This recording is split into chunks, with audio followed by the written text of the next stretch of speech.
মহকুমা প্রশাসন ও জেলা চাইল্ড প্রোটেকশন ইউনিটের যৌথ প্রচেষ্টায় উদ্ধার এক নাবালিকা। ঘটনা মঙ্গলবার তেলিয়ামুড়া থানাধীন মাইগঙ্গা ডিএম কলোনি এলাকায়। তেলিয়ামুড়া মহকুমা অফিসের ডিসিএম অঞ্জন দাস জানান, খোয়াই জেলার চাইল্ড প্রোটেকশন ইউনিটের নিকট একটি খবর আসে যে খোয়াই মহকুমার 16 বছর বয়সী একটি নাবালিকা কন্যাকে মাইগঙ্গা ডিএম কলোনি এলাকার বিশ্বজিৎ শীল নামে এক যুবকের সঙ্গে পালিয়ে আসে এবং বিবাহ বন্ধনে আবদ্ধ হয়। যথারীতি এই খবরের সূত্র ধরে খোয়াই জেলার চাইল্ড প্রোটেকশন ইউনিট তেলিয়ামুড়া মহকুমার শাসক পরিমল মজুমদারের সহযোগিতায় অঞ্জন দাস সোমবার ওই যুবকের বাড়িতে যায় এবং ঘটনার তদন্ত শুরু করে। প্রশাসনের এই দৌড়ঝাঁপের খবর পেয়ে ওই যুবক ও নাবালিকা মেয়েটি গা ঢাকা দেয়। যদিও পরবর্তী সময়ে স্থানীয় লোকজনদের সহযোগিতায় মঙ্গলবার তেলিয়ামুড়া থানা পুলিশের সাহায্যে নাবালিকা মেয়েটিকে উদ্ধার করতে সক্ষম হয়। এই বিষয়ে সংবাদ মাধ্যমের সামনে বিস্তারিত জানান ডিসিএম অঞ্জন দাস।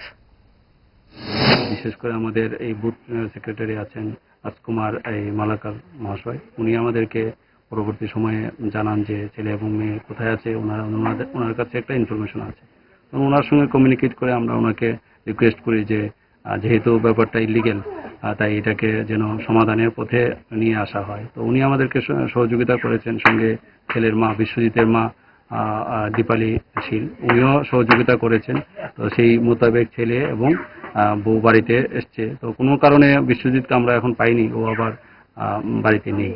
আমরা এই মুহূর্তে বিশ্বজিতের মা দীপালি আমরা রেস্কিউ করে খোয়াই নিয়ে যাচ্ছে। আমরা চাইল্ড প্রোটেকশন ইউনিটের কাছে আমরা তুলে দেওয়ার চেষ্টা করব। প্রেমের মরশুমে স্বর্ণকমল জুয়েলার্সের নিবেদন শুধু তোমারই জন্য। অফারটি চলবে 28 জানুয়ারি থেকে 15 ফেব্রুয়ারি। পান সোনার মজুরিতে 25% ছাড় ও হীরের মজুরিতে 100% ছাড়। লাকি ড্রতে আছে 10টি হোম অ্যাপ্লায়েন্সেস জেতার সুযোগ। চলছে গ্র্যান্ড ডায়মন্ড ফেস্টিভ্যাল। শর্তাবলী প্রযোজ্য। আসুন স্বর্ণকমল জুয়েলার্স, আগরতলা, উদয়পুর। দোকান প্রতিদিন খোলা।